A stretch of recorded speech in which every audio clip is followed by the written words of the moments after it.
નમસ્કાર મિત્રો, નોલેજ ગુરુમાં ફરી એકવાર આપ સૌનું હાર્દિક સ્વાગત છે। આવનારી ટેટની એક્ઝામને ખાસ ધ્યાનમાં રાખી અગાઉ આપણે મનોવિજ્ઞાન અને શૈક્ષણિક સિદ્ધાંતોના 6 પાઠ અપલોડ કરેલા છે। ત્યાર પછીના પ્રશ્નોની ચર્ચા આપણે આજના વિડીયો એટલે કે મનોવિજ્ઞાન અને શૈક્ષણિક સિદ્ધાંતો પાઠ 7માં કરીશું। આજનો વિડીયો શરૂ કરતાં પહેલાં હું આપ સૌને કહેવા માંગીશ કે જો તમે ચેનલમાં નવા હો અને ચેનલને હજુ સુધી સબસ્ક્રાઇબ ન કરી હોય તો ચેનલને સબસ્ક્રાઇબ કરી લેજો અને બાજુમાં આવતા બેલ આઇકન પર ક્લિક કરી લેજો, જેથી તમને અમારા આવનારા વિડીયોની નોટિફિકેશન મળતી રહે। તો શરૂ કરીએ આજનો વિડીયો મનોવિજ્ઞાન અને શૈક્ષણિક સિદ્ધાંતો પાઠ 7। સૌપ્રથમ પ્રશ્ન જોઈએ। પ્રશ્ન નંબર 1, વિદ્યાર્થીનો સામાજિક વિકાસ જાણવા શિક્ષકે શું કરવું જોઈએ? વિદ્યાર્થીનો સામાજિક વિકાસ જાણવા શિક્ષકે શું કરવું જોઈએ? જવાબ આવશે સામાજિકતા આલેખ। પ્રશ્ન નંબર 2, શાળા કક્ષાએ સામાન્ય રીતે ગણતરી કરવા કયું માપ વધારે ઉપયોગી છે? શાળા કક્ષાએ સામાન્ય રીતે ગણતરી કરવા કયું માપ વધારે ઉપયોગી છે? જવાબ આવશે મધ્યક। પ્રશ્ન નંબર 3, શિક્ષક અને વિદ્યાર્થી વચ્ચે થતો શાબ્દિક વ્યવહાર એટલે શું? શિક્ષક અને વિદ્યાર્થી વચ્ચે થતો શાબ્દિક વ્યવહાર એટલે શું? જવાબ આવશે શિક્ષણ વ્યવહાર। શિક્ષક અને વિદ્યાર્થી વચ્ચે જે શાબ્દિક વ્યવહાર થાય છે એને કહેવાય શિક્ષણ વ્યવહાર। પ્રશ્ન નંબર 4, વર્તમાન સમયમાં મૂલ્યાંકનની કઈ પદ્ધતિ અમલમાં મુકાય છે? વર્તમાન સમયમાં મૂલ્યાંકનની કઈ પદ્ધતિ અમલમાં મુકાય છે? જવાબ આવશે CCE।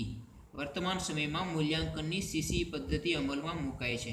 તમને એમ પણ સવાલ પૂછાઈ શકે કે CCE એ શું છે, અથવા તો CCE એ ખાલી જગ્યા તો એક મૂલ્યાંકનની પદ્ધતિ છે, બરાબર। CCE એ મૂલ્યાંકનની એક પદ્ધતિ છે। પ્રશ્ન નંબર 5, જ્ઞાનાત્મક વિકાસ માટે કઈ બાબત સૌથી વધારે મહત્વની છે? જ્ઞાનાત્મક વિકાસ માટે કઈ બાબત સૌથી વધારે મહત્વની છે? જવાબ આવશે લેખન અને કૌશલ્ય। લેખન કૌશલ્ય, બરાબર। લેખન કૌશલ્યની બાબત સૌથી વધારે મહત્વની છે। પ્રશ્ન નંબર 6, અધ્યયન એ શું છે? જવાબ આવશે પ્રક્રિયા। અધ્યયન એ પ્રક્રિયા છે। પ્રશ્ન નંબર 7, શિક્ષકે બાળક માટે શું બનવું જોઈએ? જવાબ આવશે માર્ગદર્શક। શિક્ષકે બાળક માટે એક માર્ગદર્શક બનવું જોઈએ। પ્રશ્ન નંબર 8, પ્રાચીન શિક્ષણનું અંતિમ લક્ષ્ય શું હતું? પ્રાચીન શિક્ષણનું અંતિમ લક્ષ્ય શું હતું? જવાબ આવશે મોક્ષ પ્રાપ્તિ। પ્રાચીન શિક્ષણનું અંતિમ લક્ષ્ય, છેલ્લું લક્ષ્ય હતું મોક્ષ પ્રાપ્તિનું। પ્રશ્ન નંબર 9, તમારા મતે પ્રાથમિક શિક્ષણ કઈ ભાષામાં આપવું જોઈએ?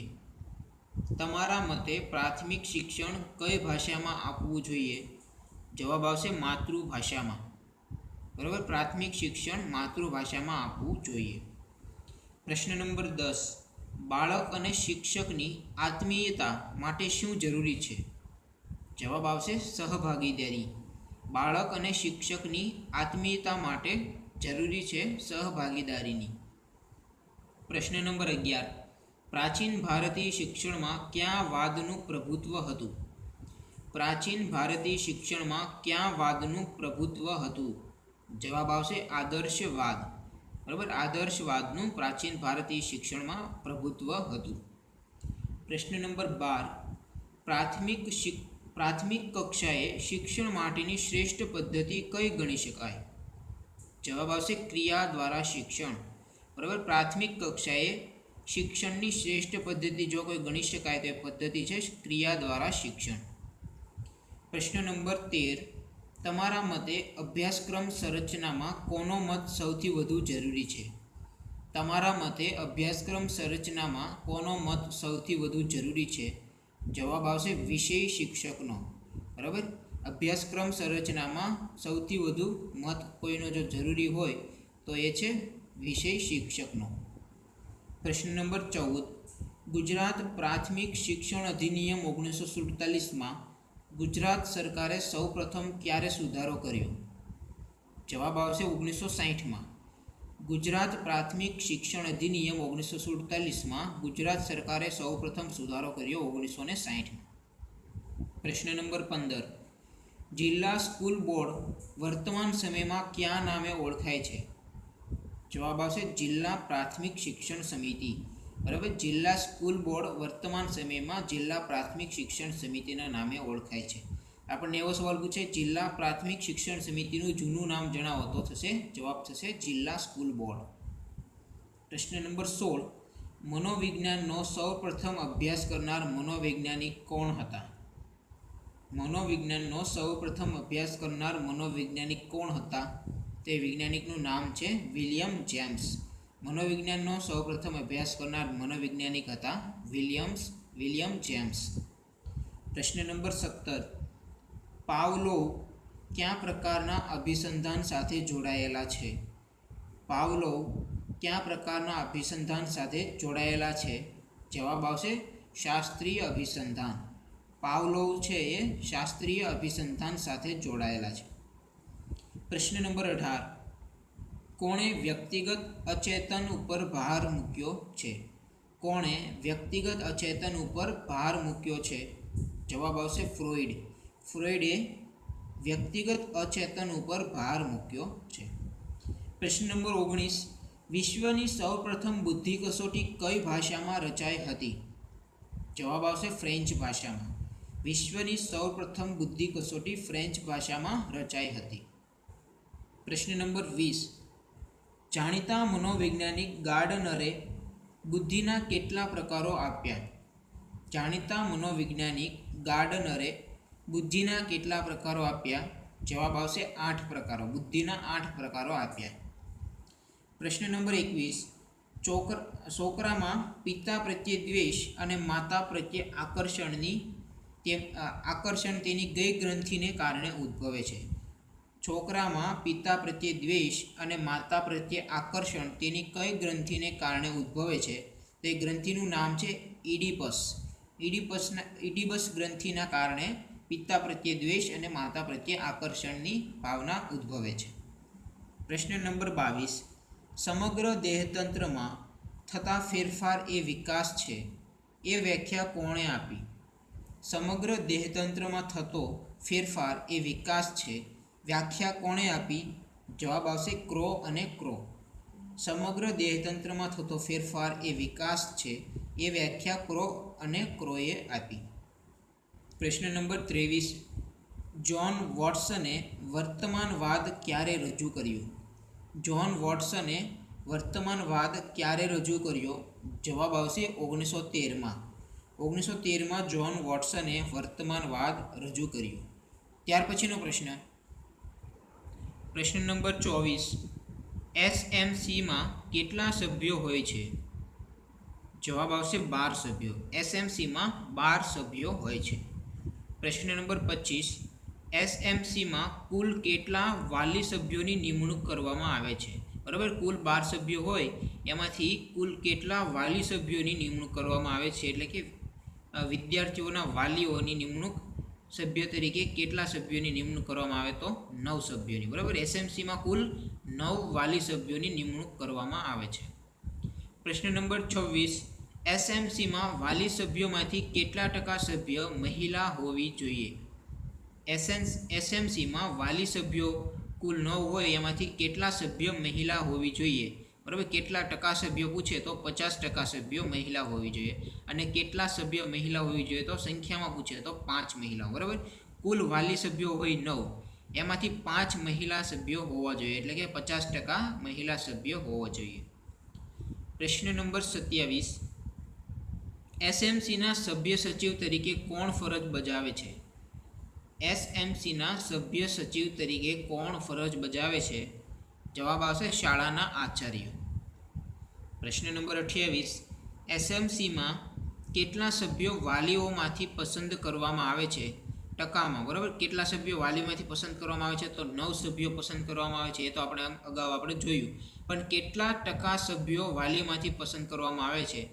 જવાબ આવશે 75%. બરાબર. એસએમસીમાં કુલ સભ્યોના 75% સભ્યો વાલીઓમાંથી પસંદ કરવામાં આવે છે. બરાબર. કુલ સભ્યો 12 છે જેમાંથી વાલી સભ્યોની નિમણૂક કેટલા સભ્યોની થાય? તો 9 સભ્યો એવા હોય કે જે વાલી સભ્યો હોય. બરાબર. તો 12માંથી 9 એટલે થશે 75%. જો તમને સંખ્યા પૂછાય તો 9 અને ટકાવારીમાં પૂછાય તો 75%. પ્રશ્ન નંબર 29, એસએમસીની રચના બાદ કઈ સમિતિઓ રદ કરવામાં આવી છે? એસએમસીની રચના બાદ કઈ સમિતિઓને રદ કરવામાં આવી છે? તો એ 3 સમિતિઓના નામ છે વીઈસી, વીસીડબલ્યુસી અને પીટીએ. બરાબર, આ 3 સમિતિઓને રદ કરવામાં આવી છે એસએમસીની રચના બાદ. એટલે તમને આવો સવાલ પૂછાય કે એસએમસીની રચના બાદ નીચેનામાંથી કઈ સમિતિને રદ કરવામાં આવી નથી? બરાબર, તો આ 3 ઓપ્શન હોય અને ચોથો ઓપ્શન કોઈ બીજો હોય તો આપણો જવાબ થશે. બરાબર, તમને આ 3 સમિતિના નામ યાદ હોવા જોઈએ: વીઈસી, વીસીડબલ્યુસી અને પીટીએ. પ્રશ્ન નંબર 30, મધ્યાહન ભોજન સંચાલક, રસોઈયા કે મદદનીશની નિમણૂક કરવાની અને હટાવવાની સત્તા કોની પાસે છે? બરાબર, શાળામાં જે મધ્યાહન ભોજન ચાલે છે એ મધ્યાહન ભોજન સંચાલક, રસોઈયા કે મદદનીશની નિમણૂક કરવાની અને તેને હટાવવાની સત્તા કોની પાસે છે? તો જવાબ આવશે એસએમસી પાસે છે. બરાબર. પ્રશ્ન નંબર 31, એસએમસીની બેઠક ક્યારે મળે છે?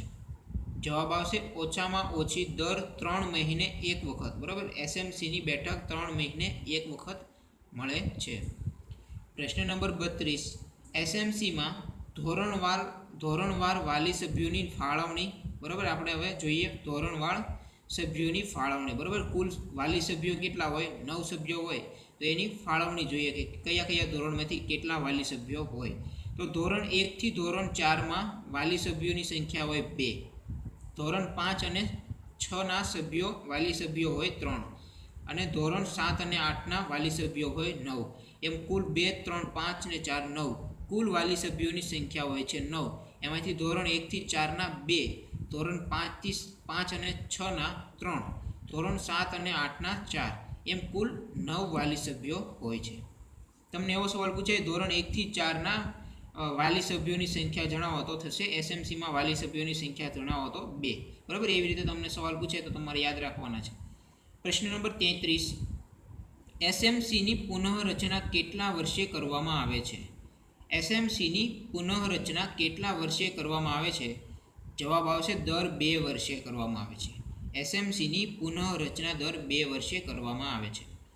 પ્રશ્ન નંબર 34, આઈઆઈટીઈ નો ઠરાવ અને સ્થાપના ક્યારે થઈ? તો ઠરાવ ક્યારે પસાર થયો? તો ઠરાવનો સમય પૂછાય તો માર્ચ 2010 અને સ્થાપના પૂછાય તો 30 જૂન 2011. પ્રશ્ન નંબર 35, સીએબીઈની સ્થાપના ક્યારે થઈ? જવાબ આવશે 1920માં. સીએબીઈની સ્થાપના 1920માં થઈ. પ્રશ્ન નંબર 36, સીએબીઈના ચેરમેન પદે કોણ હોય છે? જવાબ આવશે માનવ સંસાધન વિકાસ મંત્રી. સીએબીઈના ચેરમેન પદે માનવ સંસાધન વિકાસ મંત્રી હોય છે. પ્રશ્ન નંબર 37, સીએબીઈના મંત્રી તરીકે કોણ હોય છે? જવાબ આવશે શિક્ષણ સેક્રેટરી. સીએબીઈના મંત્રી હોય છે શિક્ષણ સેક્રેટરી. પ્રશ્ન નંબર 38, ચિલ્ડ્રન યુનિવર્સિટી ક્યાં આવેલી છે? જવાબ આવશે ગાંધીનગર ખાતે. ચિલ્ડ્રન યુનિવર્સિટી ગાંધીનગર ખાતે આવેલી છે. પ્રશ્ન નંબર 39, જિલ્લા શિક્ષણ અને તાલીમ ભવનની કેટલી શાખાઓ છે? જિલ્લા શિક્ષણ અને તાલીમ ભવનની કેટલી શાખાઓ છે? જવાબ આવશે 7 શાખાઓ છે. પ્રશ્ન નંબર 40, ચિલ્ડ્રન યુનિવર્સિટીની સ્થાપના માટે રચાયેલી એક સમિતિના અધ્યક્ષ કોણ હતા? ચિલ્ડ્રન યુનિવર્સિટીની સ્થાપના માટે રચાયેલી એક સમિતિના અધ્યક્ષ કોણ હતા? તો અધ્યક્ષ હતા કિરીટભાઈ જોશી. બરાબર, ચિલ્ડ્રન યુનિવર્સિટી જે ગાંધીનગર ખાતે આવેલ છે એમની સ્થાપના માટે રચાયેલી એક સમિતિના અધ્યક્ષ હતા કિરીટભાઈ જોશી.